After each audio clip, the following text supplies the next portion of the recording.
The grand chamber of the Hegemony Council shimmered with the refracted light of 1,000 crystal growth forms, each pulsing with a soft, bioluminescent thrum that mirrored the anxious cadence of the assembled delegates. Admiral Xyler, his crystalline carapace radiating a faint violet in the muted light, stood at the central dais, his multi-jointed limbs held rigid, betraying none of the seismic uncertainty churning within the collective mind of the hegemony. Before him, the holographic projection of a distant star system, Sol, hung suspended, a silent, burning accusation. The system was unremarkable, a yellow dwarf, orbiting which were several rocky worlds, gas giants, and a single blue-green sphere, the third from its star. It was this sphere, designated Terra, that was the source of their current, profound disquiet. Esteemed delegates, Xyler's voice, modulated by a complex series of resonant membranes, carried through the vast space, each syllable infused with a controlled gravity. We have convened this extraordinary session due to the unprecedented and escalating nature of the threat emanating from the Sol system. For cycles, our observational probes, cloaked and distant, have catalogued the rapid expansion of the species designated humanity. Their ascent has been swift, almost alarmingly so, yet within the expected parameters of an emerging spacefaring civilization. However, recent developments have transcended all previous projections, all known models of technological progression. A collective intake of breath, a subtle shift in posture, rippled through the assembled representatives of the hegemony's core species. The Cathar, their segmented bodies shimmering with intricate ceremonial patterns, leaned forward, their compound eyes fixed on Xyler. The ethereal, energy-based being of the Luminix pulsed with a heightened intensity, its form elongating slightly in a gesture of concentrated focus. Even the ancient, stoic Xylos, normally impassive, extended a slender, articulated appendage, its tip hovering over the projected image of Sol. Our latest deep-scan telemetry, Xyler continued, his gaze sweeping across the faces, the light forms, the projections of the delegates, has identified a new class of human vessel.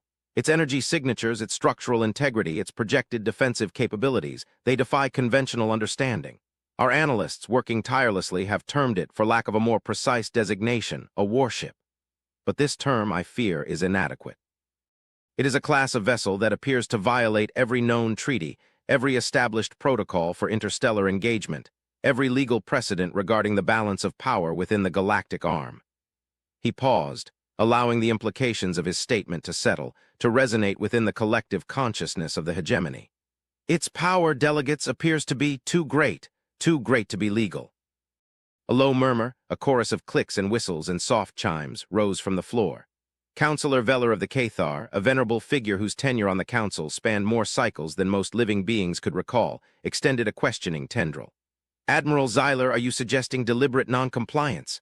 Are these humans actively constructing armaments that are designed to circumvent, or even outright defy, the Galactic Accords on Proportional Military Development? The Accords, established over 10,000 cycles ago, explicitly prohibit the development of single-unit combat platforms capable of challenging a unified hegemony fleet. Such a vessel would render all established defensive strategies, all diplomatic leverage, utterly moot. We are not suggesting, Counselor, Xyler responded, his voice losing a fraction of its composure, a subtle tremor betraying the depth of his concern. We are reporting. The data is unequivocal. The energy output alone, detected during a standard thrust test within their home system, exceeds that of an entire Cathar destroyer flotilla. Its projected shielding, extrapolated from the unique configuration of its energy emitters, suggests a resilience against our most potent plasma lances that borders on theoretical impossibility. And its weapon signatures, they are unlike anything we have ever catalogued. Not kinetic, not energy-based in any familiar spectrum. They are an unknown. The Luminix delegate, an incandescent cloud of pure energy, shifted its form, projecting a series of complex equations onto a subsidiary screen. The thermodynamic constants are violated. The structural integrity indices are improbable. The energy containment fields, if our interpretations are correct, would require a material of unquantified resilience. This warship, as Admiral Xyler calls it, would require an energy source of unprecedented density and stability. Such a device would represent a breakthrough in energy physics that would revolutionize interstellar travel, power generation, and, indeed, all aspects of technological civilization. For a newly emerging species to possess such a capability, it stretches credulity. Credulity or not, the scans are accurate, interjected Commander Rilkseth, chief of Hegemony Intelligence, his form coalescing from a shadowy recess beside Xyler. Rilkseth was a creature of the void, his species, the Nykster, having evolved in the abyssal depths of gas giants. His voice was a low, guttural rumble, a stark contrast to Xyler's melodic tones. Our deep space probes are among the most sophisticated in the galaxy. Their cloaking fields are impenetrable, their sensors calibrated to detect even the faintest subquantum fluctuations. The human warship, or whatever monstrosity it is, emits a signature unlike any other. It is not merely powerful, it is an anomaly. A long, heavy silence descended upon the chamber, broken only by the soft, rhythmic hum of the crystal growth forms. The implications were stark, chilling.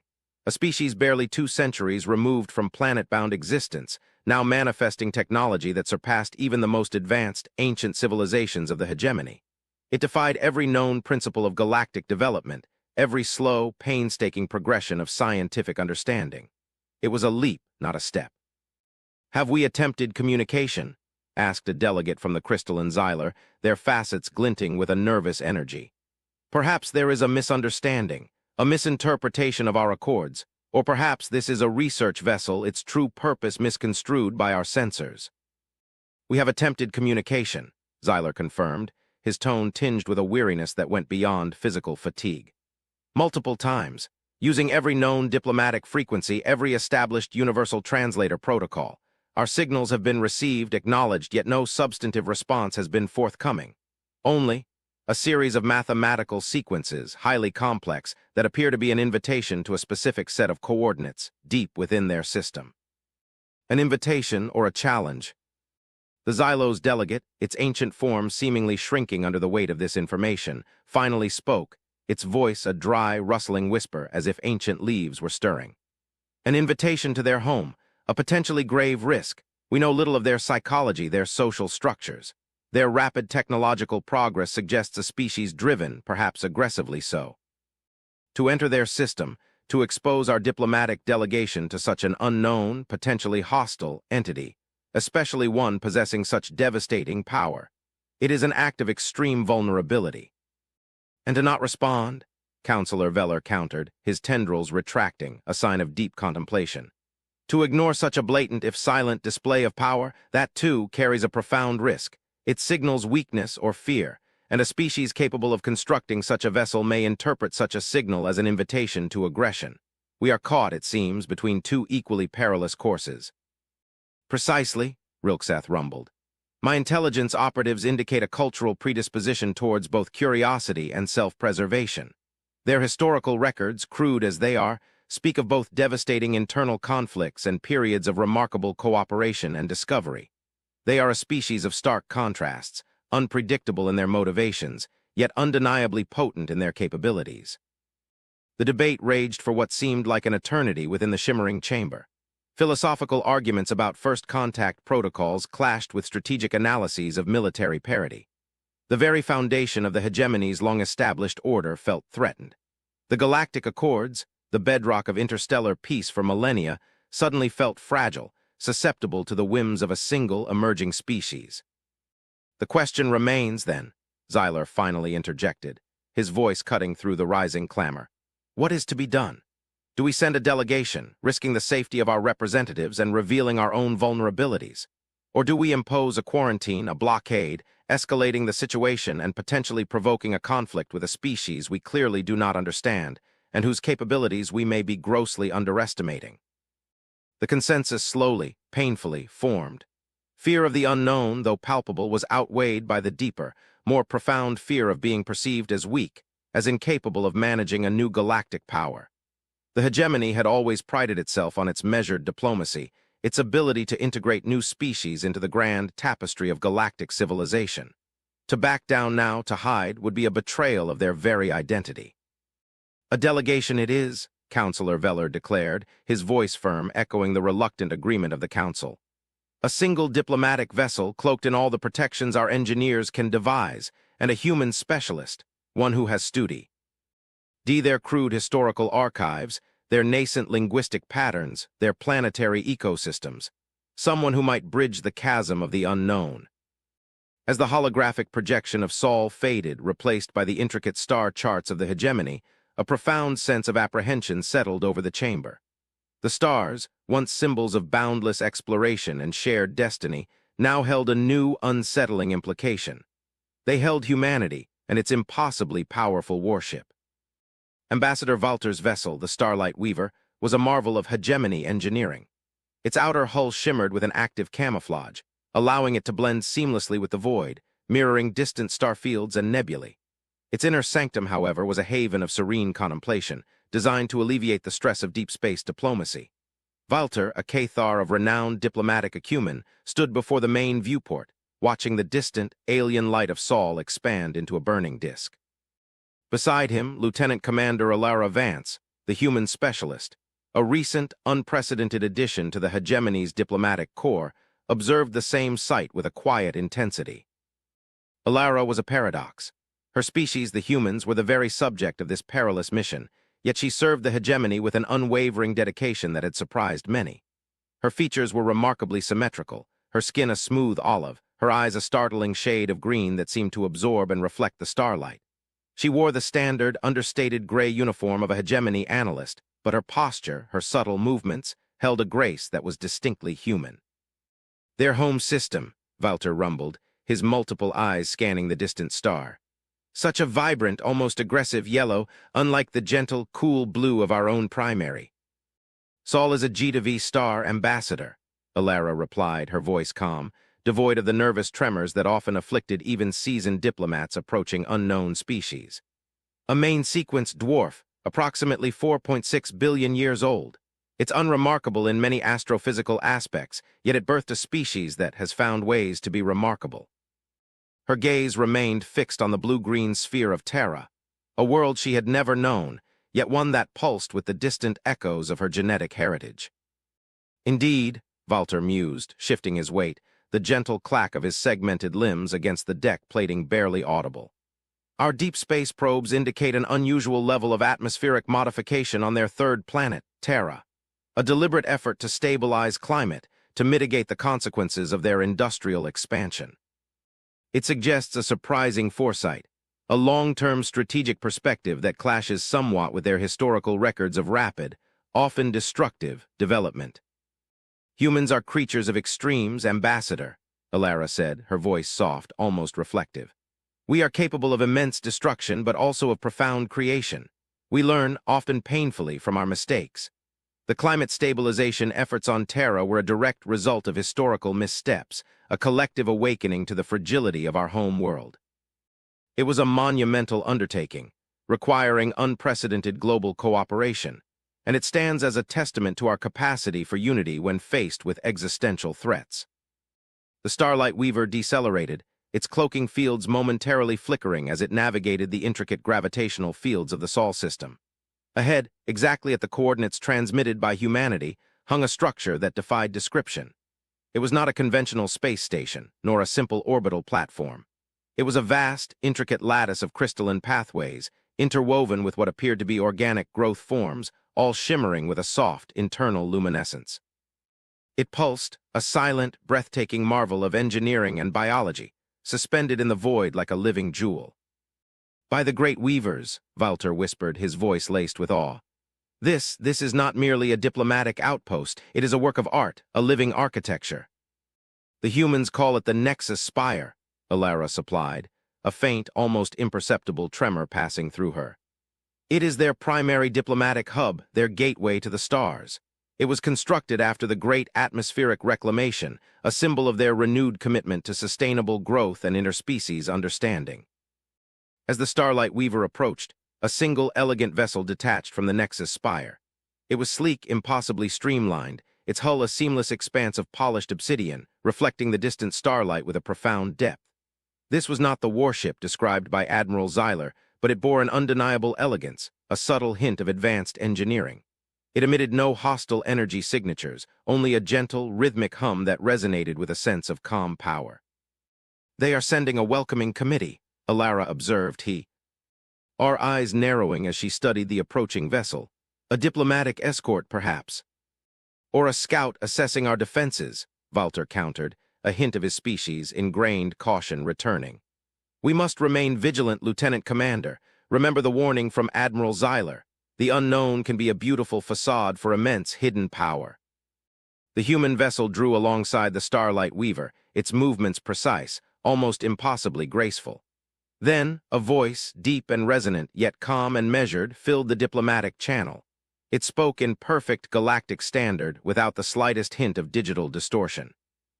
"Greetings, Ambassador Walter of the Hegemony," the voice began.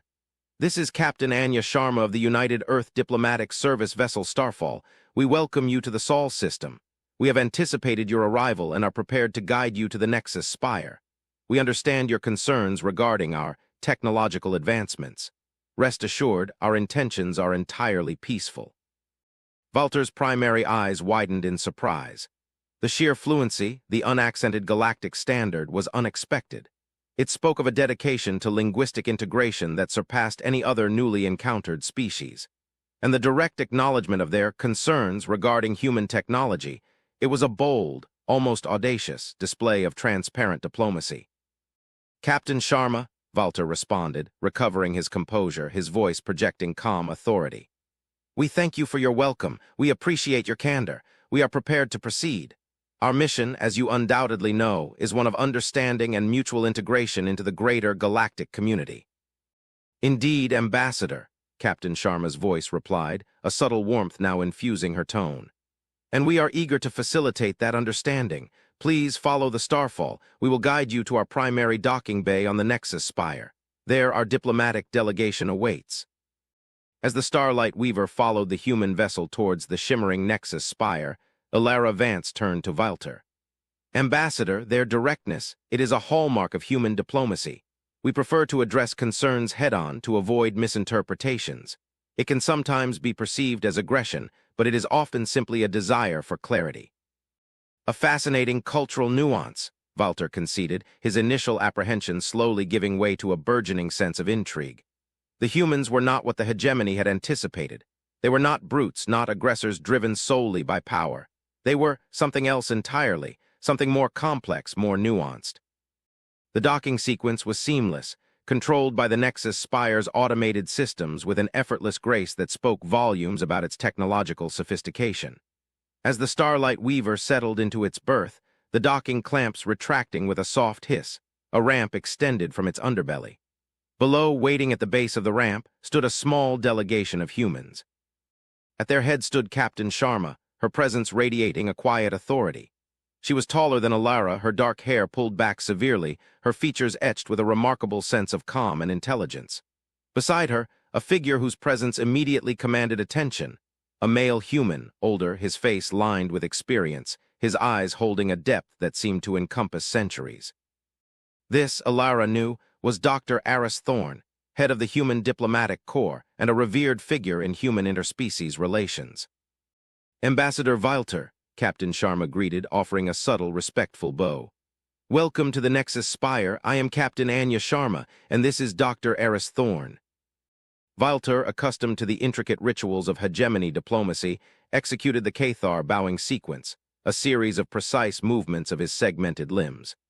"Captain Sharma, Dr. Thorne, it is an honor. I am Ambassador Walter, and this is Lieutenant Commander Ilara Vance, our human specialist."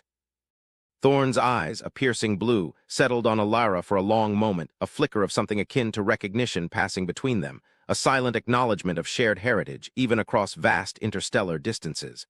"Lieutenant Commander Vance," Thorne said, his voice deep, resonant, conveying a profound sense of understanding. "It is good to see one of our own, even in the service of another. We have followed your career with interest within the hegemony records. Your insights have been invaluable to our understanding of galactic politics." Ilara felt a strange sense of warmth spread through her, a connection she hadn't realized she craved. She had dedicated her life to the hegemony, but to be acknowledged by her own kind, to be seen as a bridge, it was a powerful sensation.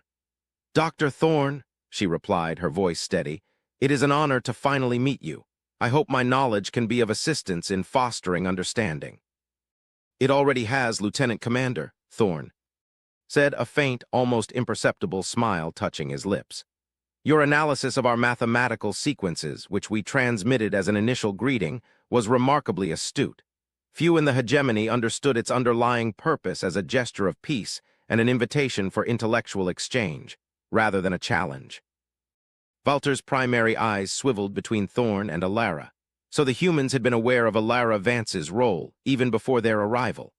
Their intelligence gathering was far more sophisticated than the hegemony had given them credit for. And their initial mathematical sequences, it was a complex fractal algorithm, a representation of fundamental universal constants, a shared language of the cosmos. The hegemony analysts had interpreted it as a test, a challenge to their scientific prowess. But Thorn had just implied it was an invitation. "Dr. Thorn," Walter said, cutting into the subtle exchange, "while we appreciate the warmth of your welcome and your recognition of Lieutenant Commander Vance's skills, we must address the primary concern that brought us here. The Warship, the vessel whose energy signatures have caused such alarm within the hegemony. We have deep concerns regarding its adherence to the Galactic Accords on proportional military development." Thorn's expression remained calm, unperturbed. "Ambassador, we anticipated this question, and we are prepared to offer full transparency. The vessel you refer to, the one that triggered your deep space sensors, is indeed a new class of human spacecraft. We call it the Sovereign of Terra, and we understand why its energy signatures and projected capabilities might cause alarm." He gestured towards a nearby entrance, a seamless archway that shimmered with an internal light. "If you would follow us, Ambassador, Captain Sharma and I will take you directly to its primary control nexus. There, we can answer all your questions and perhaps alleviate some of your apprehensions." Walter's primary eyes widened in surprise. To be taken directly to the primary control nexus of a vessel that was, by hegemony standards, an illegal superweapon, it was an unprecedented offer. It was either an act of profound trust or an utterly reckless display of arrogance. "You would allow us direct access?" Walter asked, his voice betraying a hint of his incredulity. "To the heart of this warship?" "Ambassador," Thorn replied, his voice calm, unflappable, "we have nothing to hide. The Sovereign of Terra is not a weapon in the way you perceive it. It is, in fact, the very embodiment of our commitment to peace and to the long-term survival of all sentient life." The journey through the Nexus spire was a revelation in itself. The walls seemed to breathe, glowing with soft, mutable light. Passageways flowed seamlessly into open courtyards filled with living flora, some clearly alien, others unmistakably terrestrial. Humans in simple, functional uniforms moved with an unhurried purpose, their faces reflecting a quiet confidence. There was no sense of a militaristic culture, no overt displays of power. Only a profound sense of harmonious integration between technology and life. They arrived at a vast, circular chamber, dominated by a towering, crystalline column that pulsed with an internal, sapphire light. This, Alara realized, was the central nexus of the Nexus spire itself, and implicitly the core of the Sovereign of Terra. "Welcome, Ambassador," Thorn said, gesturing towards the column. "This is where the Sovereign of Terra resides, not as a separate, detached vessel, but as an integral component of the Nexus spire itself. It is not a warship. It is a guardian, a sanctuary." Walter stared at Thorn, his multiple eyes cycling through a spectrum of disbelief and dawning comprehension. "A guardian? A sanctuary? Dr. Thorn, our sensors detected immense power signatures, weapon systems of unprecedented scale, defensive fields that defy current physics." "All true, Ambassador," Thorn conceded, a faint, almost regretful expression on his face. "But your interpretation of those signatures, however logical based on your current understanding, was incomplete. The Sovereign of Terra is powered by a controlled dark matter reactor. Its defensive fields are indeed formidable, designed to withstand cosmic events of catastrophic scale. And its weapon systems are, in fact, energy projectors capable of terraforming entire worlds, or, more importantly, diverting celestial bodies." A collective gasp, a series of chimes and whistles, rippled through Valtar's Cathar retinue. The Luminix delegate, a shimmering light form among the Cathar, pulsed with an intensity that suggested profound revelation. Terraforming an entire world, diverting celestial bodies, the implications were staggering. "You speak of planetary engineering," Walter stammered, his mental processes struggling to reconcile this new information with the hegemony's initial analysis. "But why, WH?" Why would a newly emergent species invest such immense resources into developing a vessel with such capabilities? Such power, if misused, could destabilize entire star systems. Because, Ambassador, Thorne replied, his voice now imbued with a deep, almost philosophical resonance, humanity has faced and overcome a profound existential threat, not from another species but from the universe itself, and we have learned that such threats are not unique to us. They are a constant, universal challenge for all sentient life. He paused, allowing the gravity of his words to settle. Approximately 2 centuries ago, human astronomers discovered an approaching rogue stellar mass. A dark star, it was termed. A collapsed neutron star, moving at relativistic speeds on a direct collision course with the Sol system. Its gravitational field alone would have destabilized our inner planets, rendering them uninhabitable. Its eventual impact would have shattered Terra, extinguished Sol, and annihilated all life within our system. The revelation hung heavy in the air, a sudden chilling cold replacing the previous apprehension. A rogue stellar mass, such events were rare but not unheard of. To face one directly and to survive. We had limited time, Captain Sharma interjected, her voice gaining a quiet intensity. Our conventional propulsion systems, even our early warp drives, were insufficient to evacuate our entire population, let alone divert such a massive object. We faced extinction. It was then, Thorne continued, his eyes fixed on Walter, that humanity embarked on an unprecedented unified scientific endeavor. We pooled all our resources, all our knowledge, all our ingenuity to devise a solution. The result was the Sovereign of Terra. It was not built as a weapon of war against another species. It was built as a weapon against cosmic indifference. It was built to push stars. He extended a hand towards the crystalline column. Its dark matter reactor provides the energy necessary to create the gravimetric fields required to nudge a rogue star off course. Its weapon systems are not designed to destroy vessels, but to project focused energy bursts capable of ionizing stellar material, of creating directional thrust in objects of planetary, even stellar mass. Its shields are designed to withstand the raw forces of a collapsing star, of stellar flares, of cosmic radiation on a scale unimaginable to conventional defensive fields. Walter felt his mental processors reeling. The sheer scale of the undertaking, the audacity of the solution, it was breathtaking. And the motivation, pure self-preservation, taken to an astronomical extreme. You pushed a star, Walter finally managed, his voice a disbelieving whisper. We did, Ambassador, Thorne confirmed, a faint, almost imperceptible pride in his tone. It took us decades of research, of construction, of risk. But we diverted the dark star, we saved our system, and in doing so we developed technology that far surpassed any we had previously conceived. And the Accords? Walter pressed, returning to the core of the hegemony's legalistic concerns. The Galactic Accords on Proportional Military Development explicitly prohibit such overwhelming power in a single unit. The Accords, Ambassador, Thorne said, his expression becoming more serious, were drafted in an era when the primary threats were perceived to be other sentient species, locked in cycles of territorial dispute and resource conflict. They were designed to maintain a delicate balance of power, to prevent any one species from dominating others through sheer military might. We fully respect that intent. He paused, allowing his gaze to sweep across Walter and his delegation. However, the Accords do not account for existential threats on a cosmic scale. They do not account for rogue stars, for gamma-ray bursts, for the eventual expansion of primary stars, or for the myriad other natural cataclysms that can extinguish entire civilizations. The Sovereign of Terra is not a weapon against you. It is a weapon against fate. Captain Sharma stepped forward, her voice resonating with a quiet conviction. And after our experience, Ambassador, humanity has come to understand that such threats are universal. What happened to us could happen to any species at any time. We believe that this technology, while formidable, is not a tool for subjugation, but for salvation. We constructed the Nexus Spire as a testament to this belief. It is a hub for scientific exchange, for diplomatic discourse, for sharing knowledge and resources to face these larger cosmic challenges together. Walter stood in stunned silence, his multifaceted eyes reflecting the sapphire glow of the Nexus Spire's core.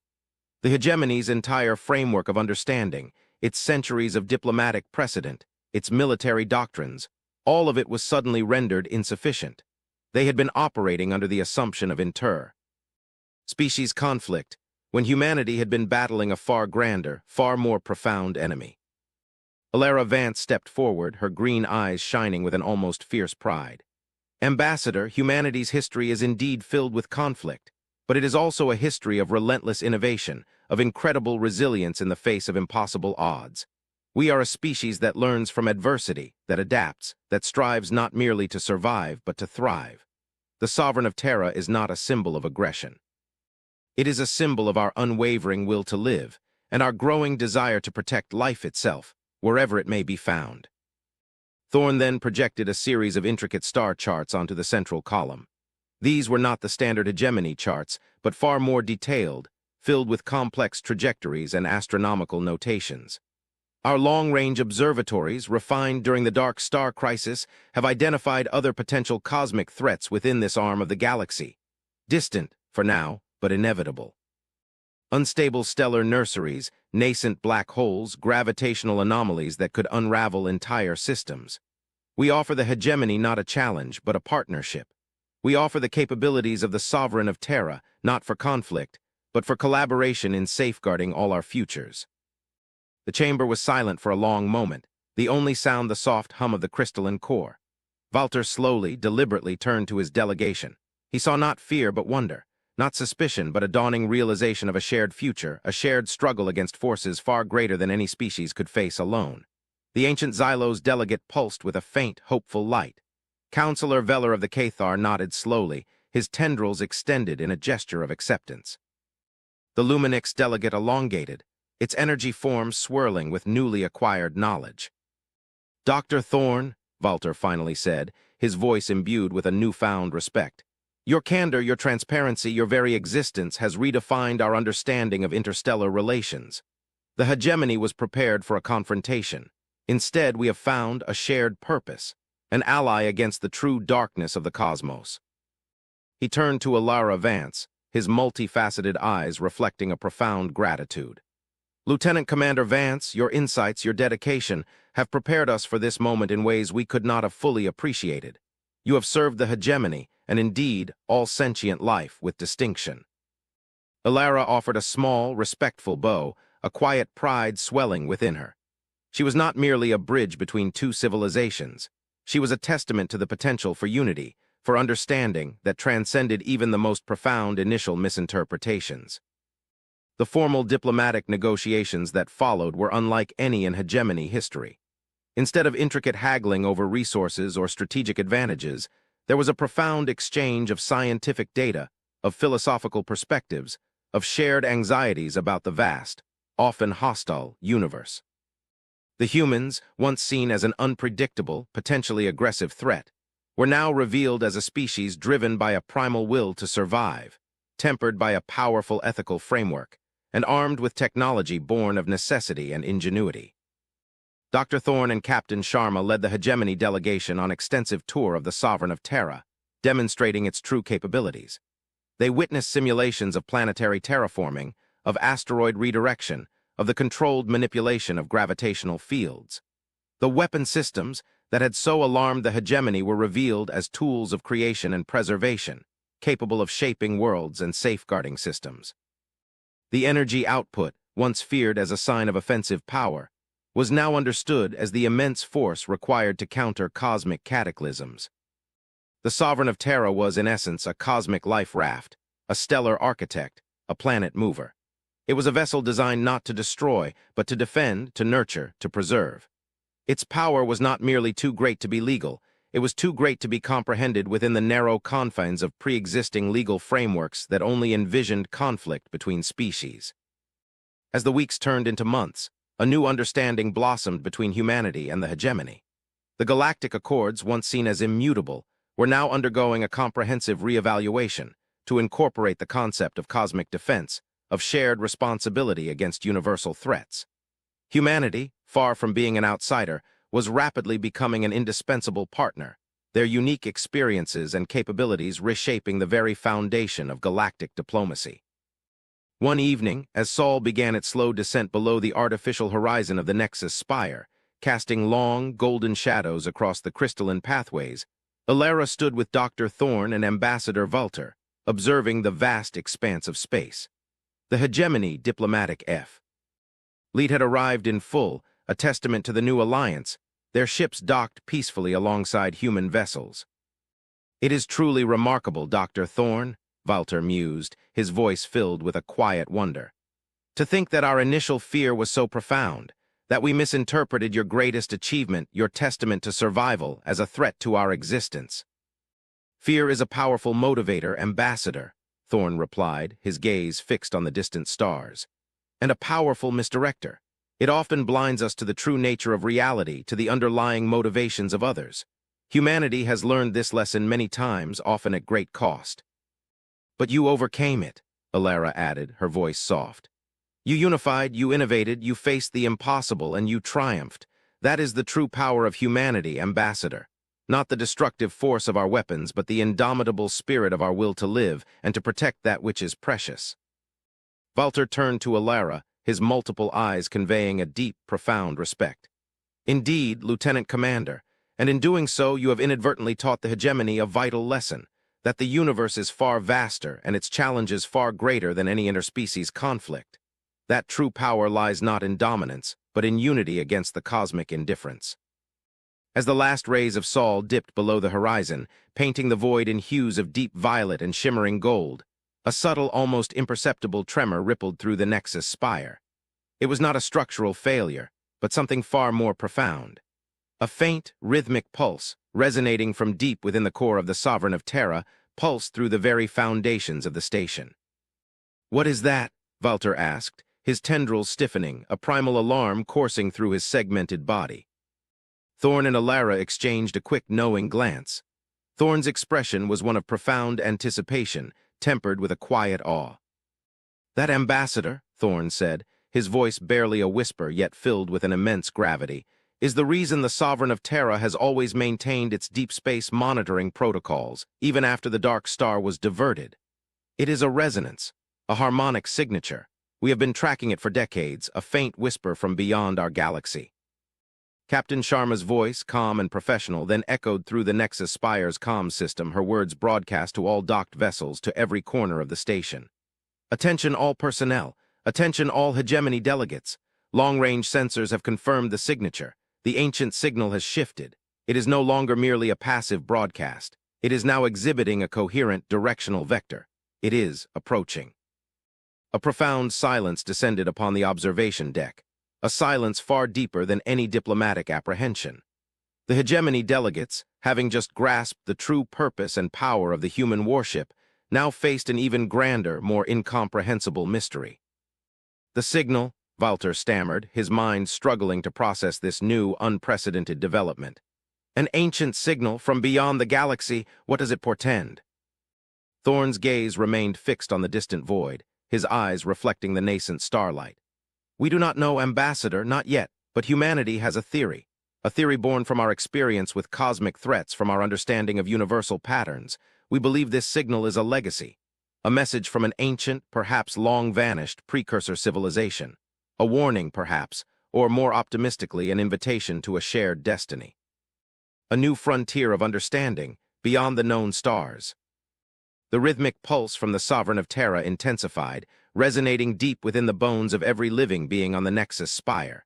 It was a call, a summons to a future unimaginable moments before.